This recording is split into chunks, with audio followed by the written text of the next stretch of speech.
Guys, Rob from Iceboxauto here today, just going to show you the short video. Apologies that it's going to be short, it's just time's not on our hands today. Just zoom in on here. This is our 10.25 inch Android 12 system, which has got a Snapdragon processor in, and it's gone today into a E-Class NTG4, which is the two-door coupe. The frame's a little bit smaller on this.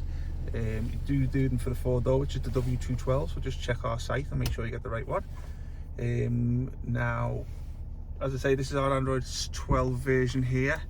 So it comes with an 8-core processor. As I say, it's got navigation, music, phone, weather, car info. Obviously this takes you back to the original screen.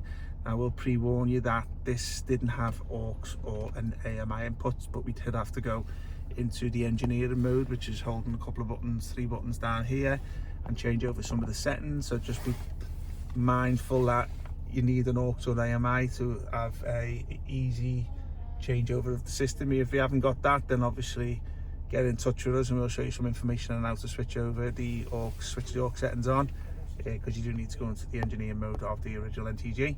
So as you can see, this shows up on our system here as usual, and you would navigate through the apps as you would normally do with the command button down there, or the buttons. And to go back into the Android side, you simply hold the touchscreen or you would hold the cancel button. So navigation on this is Google Maps at the moment, which comes pre-installed onto the system anyway, because it's an Android system. You'll always get that anyway, but you can download many maps of choice, like the Waze and stuff like that. Now if you do download Waze and you want to go onto this icon here, you can simply get it from the Play Store, and then all you need to do is go onto, one second, navigation app, just choose Waze there.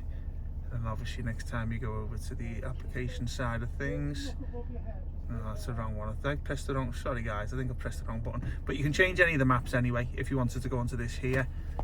Also they got the music app here if you want to play your music on a USB pen, works with the steering wheel controls, which I'm obviously operating now at the moment. Sorry if me shaky hands today, I'm just a bit flustered with getting this video in a short space of time. We do have, this is the Bluetooth menu here, which obviously we connected the phone to anyway. Nice little weather app there if you want to basically use that. This app only comes on the Android 12, by the way. You got the car info, which I've already showed you, but as you can see, it's nice and responsive.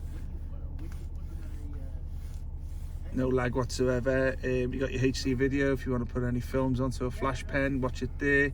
Phone link, which is the CarPlay app. As you can see, momentarily it's just showed up, but I'll be truthful with you, we did do disconnecting on the other phone. But this is the CarPlay and Android Auto app here. Dashboard, which will take you into rev. So if you put your foot down, you can see it going up, and this is where your speedometer. Now you can change that to MPH, which we will do in a short while. Just go, or you can change the background color if you want anyway. Let's go back onto there, go into applications, so you can see this is where all the apps go into, like so YouTube, Waze, Netflix if you want to download it. There's the Z-Link app there, Google Maps, there's your Play Store icon, so if you want to download some applications, you can easily just go into the Play Store and see nice and quick on there. So here you go, little short video for you guys, just under 4 minutes, hope it's alright for you. Any questions, give us a shout. Also comes in 12.3 if you want the biggest, best, is that what you believe in. Okay, I'll draw it to a close. Have a nice day, I'll speak to you soon. Thank you.